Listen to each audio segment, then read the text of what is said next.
Today's guest is one of the biggest DLB fans you'll find. Joining me now, it's Margie Zietz, the DLB super fan. Had a ton of family playing for the Lakers over the years here. But before we get to that, Margie, first of all, I would hate if I ever had to get pulled over by you for speeding or anything. I would never do anything worse than that. You know that. But why did you want to pursue a career in criminal justice, first of all? Well, that goes way back. When I was a young kid, I always thought I would be fascinated in the field of juvenile delinquency. Not because I was one, but I just really felt there was a lot of youth that I could help down the road. Grew up in a small farm in between Grand Forks and Fargo. Clifford, Galesburg, Mayville, Portland was the hometown area. And so when I graduated from high school, and I went on to Mayville State College my first year and ended up at Minot State studying criminal justice.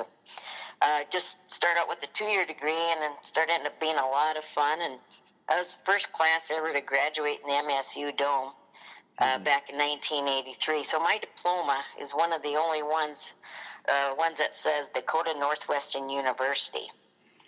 You've never thought about selling it?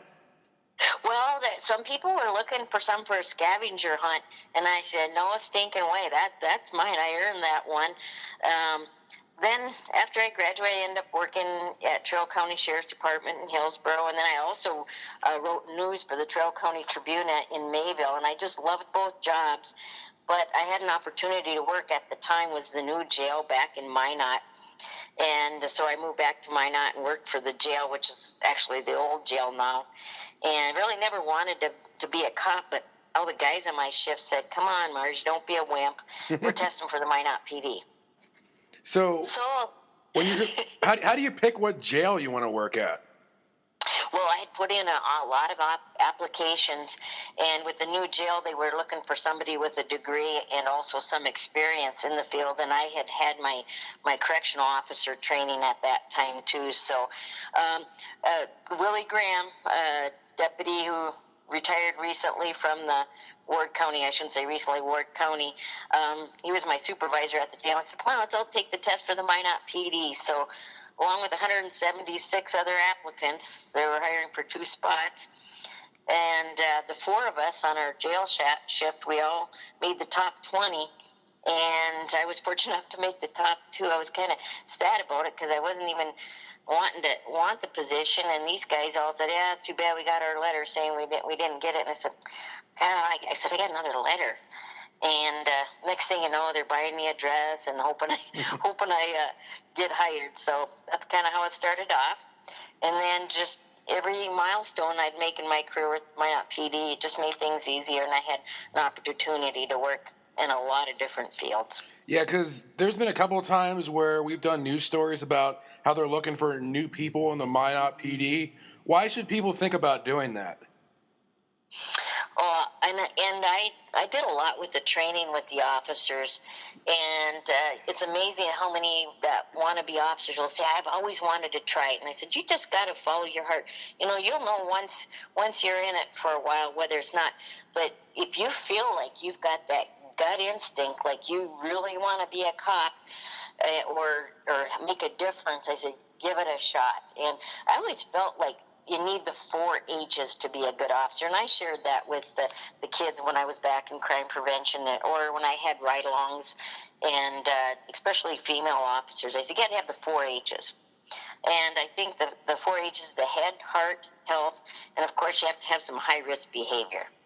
The head, obviously my size, I always had to think fast. And you got to be on top of things, and you got to be able to talk yourself into and out of a lot of things. The heart is definitely, we all think, oh gosh, these cops nowadays don't have any hearts, but trust me, your heart will bleed. And, from the time you got to tell that little guy that his puppy got ran over or their grandma's not ever going to come back, there's a lot of things that can bother you, and it also can affect the third thing, your health.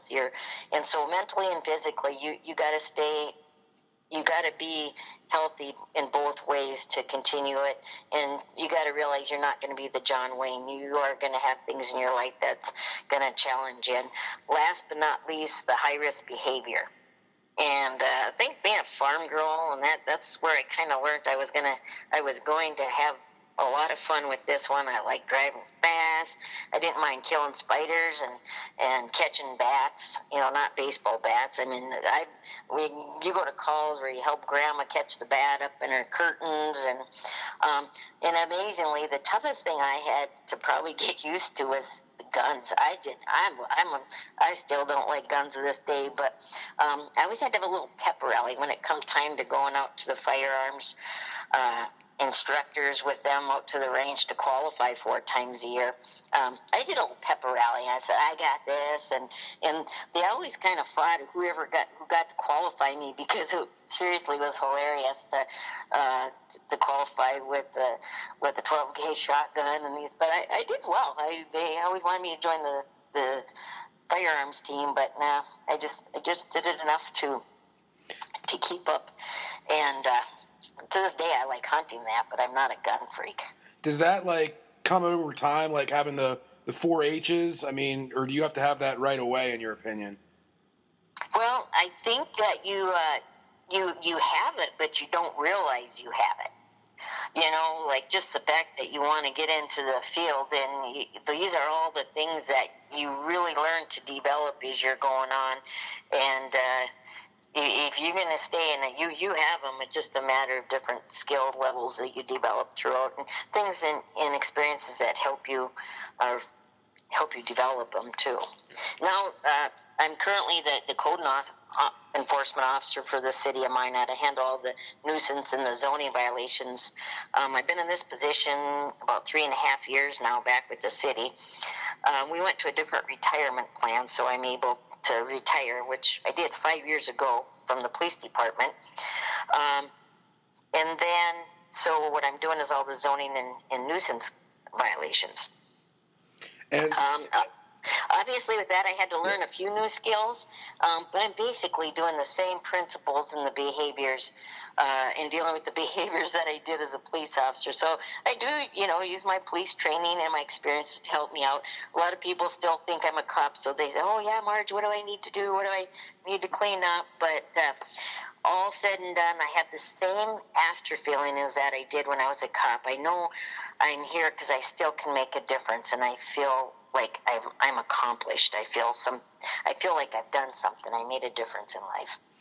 I don't want to like get into like any kind of grand climate of like today, obviously what you see about the police in the news, but throughout your career, were you ever like afraid of anything, like going into a call, or what could be difficult for you guys as cops? Well, and that's where you have to rely on the training that you receive, that your natural instincts as well as your training will kick in, how you respond to different things. Sometimes you don't realize, how your level of adrenaline was flowing so much until after the call, and you think, holy cow, that was pretty dangerous. Like, probably one of the scariest calls that I went on that I realized later was we got a call of a Minot Air Force guy had broken up with his girlfriend, and he was back in his bedroom in a trailer, and he had a gun to his head. He was going to kill himself. And I ended up going back in the bedroom with him, talked him out of taking the gun. Any time during that time, he could have turned it on me, but at the time, you don't think of those things. And I seriously, it's a different world now, but I really feel like the Minot PD and just the environment's training you how to respond to that. I read a line about you about also helping out with First District Health. Is that like with what you do with the city now?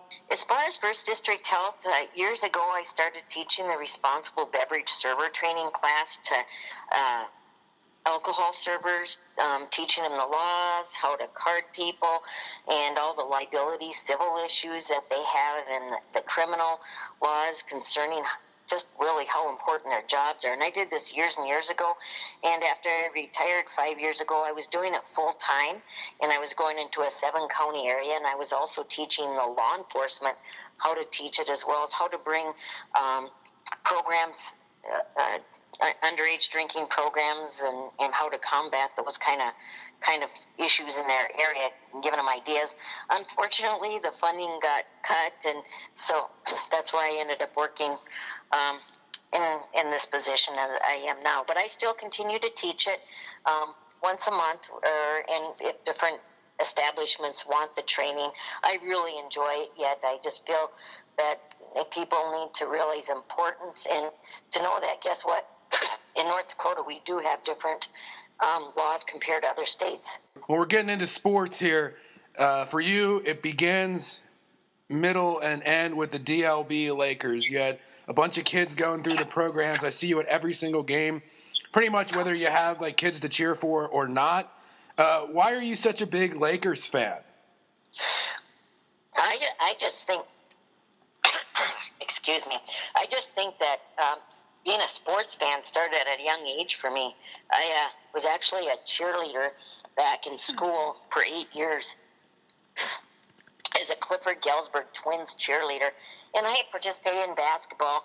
We didn't have organized volleyball back then, but that would have been one of my things too. And I learned and grew to love sports. I grew up on the farm. We were big Twins fans and Viking fans and all the other things growing up. But I just loved sports. So back in '95, I moved out to DLB in that country, and I started just watching before I even had my own kids out there. And I just always felt like it was so easy to become involved with it because, number one, it was a small school like mine, but I just felt the instant ownership in the program. And it might be because of the community, and I had such positive feedback from all the athletes. Like, they would know I would be there cheering for them, and there might be a parent or two when I first started cheering that probably didn't like some of the maybe my remarks to referees once in a while.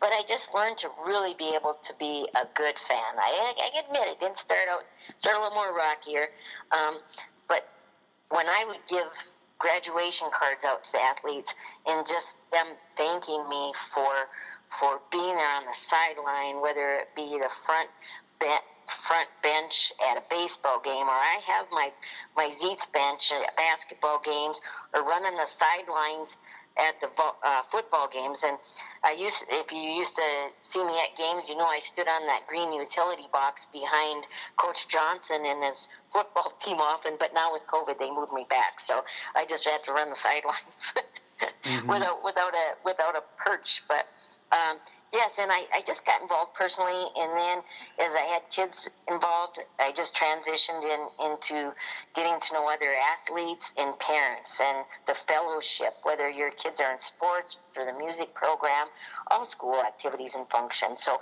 DLB has a special heart for me. So, given all of what you guys have done over the years, who do you think is the biggest Lakers fan? Margie Zietz, Paula Bachmeyer, or Jack Nicholson in L.A.? Well, I think I bring a different aspect to a DLB Laker fan, because I just feel like I've gotten a lot of the respect back from the athletes that maybe some of those other fans haven't. I'm not saying they're bad fans, but when you have so many kids that are playing, like out of all my 5 kids playing, they've all at least tried athletics, and I've had so many great moments. I know is it okay if I discuss my favorite moments? Yeah, I was going to ask you, like, while watching your kids play, or just overall, if you're watching any Lakers sport, or like, Burlington Legion ball is another one. Oh yeah. So back in 2015, and I this was my unit number 4, Noah. He was in all the sports, but there was a kickoff, and he ran it all the way back. He was inside the end zone, 7 yards, and ran it all the way back for a touchdown, 107-yard run back. And I thought, oh man! So we looked into it, and he tied the school record, and it just happened to be set by his uncle John Zietz, 107 yards. So that was kind of a unique big thing. I've gotten, obviously there's so many. Another one in the summer Legion League 2016, we were playing championship. Of course, Hazen's always a big competition for parents as well as athletes. Same unit, number 4, he was pitching. He pitched the whole game, and we were up 3-1 in the 7th inning. Dante Gunville and Vinny Van Sol and Pearson, they all had some good hits, so we were up. And last inning, Noah had reached his maximum pitches, and Hazen had two guys on base, and there was one out. And after throwing 6 straight balls, Noah, the coach was going to be taking him out. Coach Sean Arbott at the time, and gave him the decision because he wasn't going to be allowed to pitch in the state tournament until day 4, reaching his max. And Noah looked over at his brothers, all 4 of them sitting with me, and you could just see we were all praying, and he said, "I'm finishing it, Coach. I want to finish this." And he struck the next 2 batters out, and we won the championship. And when he was holding that trophy, it was all his brothers. Like, it wasn't him and the Bulldogs that won. It was the Zietz family, the Bulldogs, and all of our extended family, those sons. So those were just particular games, but really have a lot of sons that I feel like I've adopted throughout all the years, that I follow them just as much. And if their parents weren't able to make a game, I always kept them updated on the status of the games, which they very much appreciated. Yeah, or like if I'm trying to do the news, you help me out a lot too for that. There was obviously I asked you about like the best stuff, but I think like a different parenting perspective that he would definitely need to have was, I wanted to ask you about, how did you support Noah when unfortunately he had to lose his last season of football because DLB looked really good that year? Yes, and I'll tell you, I still have tears in my eyes thinking about that. But he was, like a very exciting athlete to watch, and he went to UND football camp and tore his ACL. He had scholarship for Mary College waiting for him for football, and just so much of a spark plug to watch. And I can tell you, parents, we really, really need to respect the health of our children, and don't think that it's forever, that something can't happen to yours. I know parents who move to other towns so their kids can play hockey and the other things. It's like their health isn't forever. But I learned that we have to make sports just a part of our lives too. It can't be our whole life. It was very I tell you, I went through a lot of depression in that, but I also took a lot of excitement and satisfaction watching the other athletes and going to the Farlow Dome, and I led the cheerleading section, and it was a lot of excitement. And so, but every student of there has their great qualities, and I've learned also through the other parents and the other kids watching them that it's just not their excitement what they bring to your community in sports. It's what they do otherwise. It's all, how, they'll pick up other kids for practice. They'll do other things. They'll be supporting their fellow teammates or their classmates in their sports, even though they don't play it. So that's always been exciting to see, too, as the youth develop into amazing adults in our community. What would you say is your favorite DLB sport to watch? Well, I knew that was going to be coming up, and that's really difficult. I'm going to tell you that I can't have one. Football is intense, and it has so many athletes and so many things going on. The older you get, I'll tell you, the harder it is to follow, especially when you can't recognize everybody underneath their helmets. Baseball is very relaxing for me because I'm not one that likes to sit still very much, so it forces me to sit and relax, which I need. Basketball, I always have a heart for that because it is really fun and entertaining. And I always told my boys to, even if you don't always agree with the coach, in any of the sports, if you love that sport, you'll still play it. Now, granted, I have all boys, so I started watching girls volleyball. I learned the rules, and that's so exciting. Fast pitch softball, that's the one sport I would have loved to play, but obviously it probably wasn't even thought of back in my day. But the difference between when you run over from a baseball game over to watch those fast pitch girls, it's noisy. There's a lot of chaos and excitement that's brought to the table a lot differently, but they're also so much fun to watch too. So I have a lot of favorite sports. So this one might not be easier for you to answer. Who's the best Zietz athlete? Well, a part of that, I'm going to tell you, I'm going to plead the Fifth, my Fifth Amendment rights, but I'm going to tell you what each of my 5 Zietz athletes brought to me. Number one, he's 30 years old now. He started off in sports because you had to, and as a young little peewee and t-ball player, when he sat on first base and was throwing rocks out into the outfield, I knew that it probably wasn't going to have the athleticism that probably his older cousins and uncles had, and he shifted his talents towards music in college, and I had a lot of fun watching him play in the Beaver Pep Band, and he's very supportive of all his brothers in their encounters. My second son turns 25 this month. He played the YMCA, football, baseball, basketball, but golf kind of was his sport.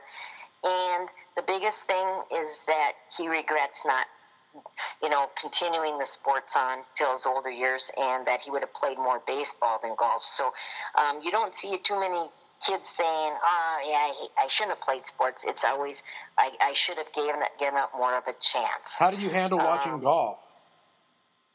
He loved golf. He's a left-handed golf. He enjoyed golf, and then he did a summer baseball stuff. And he's very quiet, but he's one of them that would be a good coach because he sees sports in a different way that the actual athlete sees. Did you get a cart around to watch him when he was playing golf? Get a load of this. I tried to. And every time he had a meet somewhere, he'd never tell me till they were on the bus on the way to a golf meet. And he says, Mom, we can't really have fans there, and you're a little too noisy. So I had to stay home and then just get the text messages how the different holes were going or how it went after the meet. So that's they can have that golf sport. It's not as much fun for me. Then my third one, he's probably got the most athletic body. He's almost 6 feet tall, and he's very strong. I know Coach Johnson and Carhop, really, when he did go out for football and baseball, he didn't play all his years, but they would have loved to have him because he has the most athletic body, but he didn't have that eye of the tiger there. Unit 4, that's Noah. I can't say he's my favorite because I don't want to get disinherited as a mom, but he gave me the most excitement following DLB Sports. He left everything in and off the field, that terrible injury, obviously. I just don't want parents to take your child's health for granted.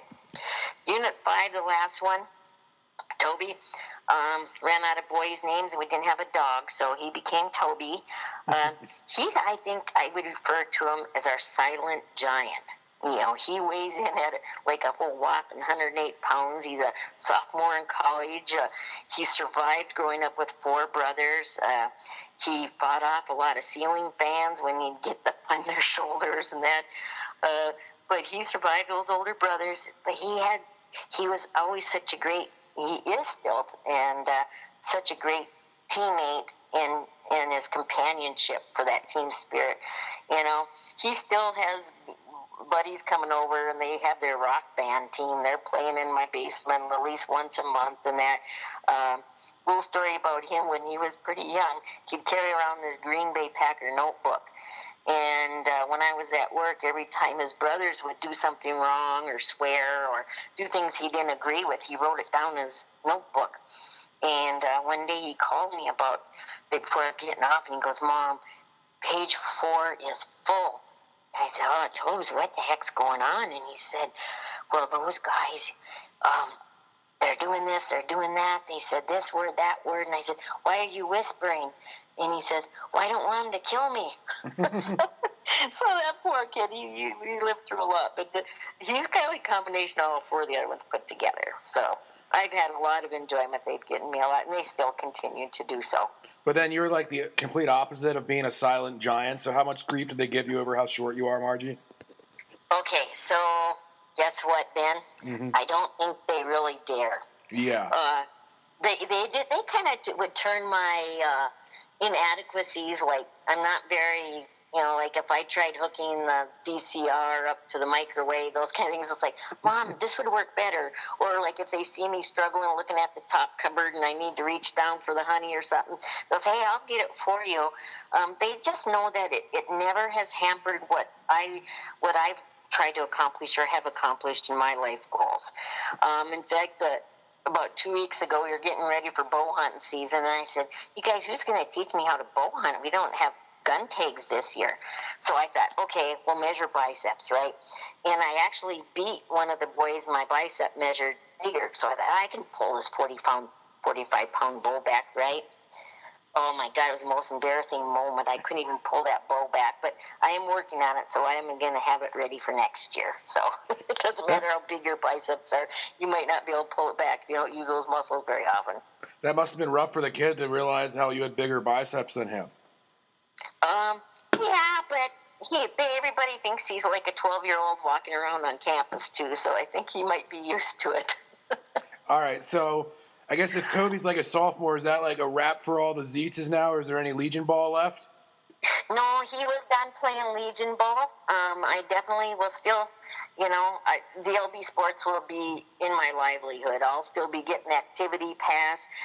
This unfortunate thing with COVID, I missed the spring baseball season. I'm so glad we got to have our Bulldog games.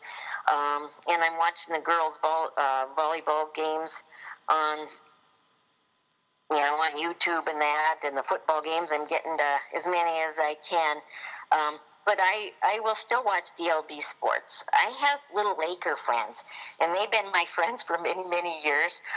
They sit by me by my little benches, and some of them are like 18 and 20 years old now, and will come back and sit by me in the front row and thank me and see if I have any suckers or anything like that. But I just want everybody to know out there, it's just not you cheering for your kids. Being part of the community, whether it be sports or music, or even going and eating pancake breakfast for the senior citizens hall. Parents, we need to be important out there. And learning through my own kids growing up, they know when you're at their games. They know when you're at your concert, and we need to support everything they do in life, not just sports. And they like to be held accountable. They like rules. And they need rules. And never forget, they'll always remember what kind of part and role you played in their life. And as they get into their early 20s, it could sure make a difference on some of the, the life choices they make, or the attitudes or their work ethics in life. And I feel like when you go back, even I think most players will still know that Margie Zietz is at the games. Yes, they do. They'll come up and we'll go through memories. You talking to Coy Spooner, I heard that interview last week, and I'll never forget the time I had Coy Spooner a couple years ago sat down by me during a basketball game. I said, Coy, look at there. We really need you. You could be quite the center out there on the basketball court. And he goes, Marge, you could play basketball better than I could. So it's just not the athletes. I just try to be involved, and I hope they do. Maybe when I turn 65, I'll get a free grandparents pass, even though I'm not a grandparent. I just, people ask me, geez, you've been up there, you retired from the PD, you were 31 years there, you've been retired how many years? Well, 5 years, and you have grandkids? And I said, I didn't have my last one until I was 40, so I really don't need grandkids, and I have enough kids in this community. I can steal a grandkid from somebody if I need one, but just remember, those youth really, really rely on us, and they'll know, good or bad, what the things that older people and parents stand for. So get involved. Yeah, we got way more time though till you're 65. Oh, it's not that far away. So yeah, I'll still be going to the football game. I'll see you around, man. I'll be seeing how you do your job and getting you the best angles and texting you the final outcomes of the game so you can get to your future games. There we go. Really appreciate it, Margie. Hey, this was awesome. Really appreciate the time, Margie, and we'll see you at the next Laker game. Okay, take care, Ben. Love and joy in watching you and Joe.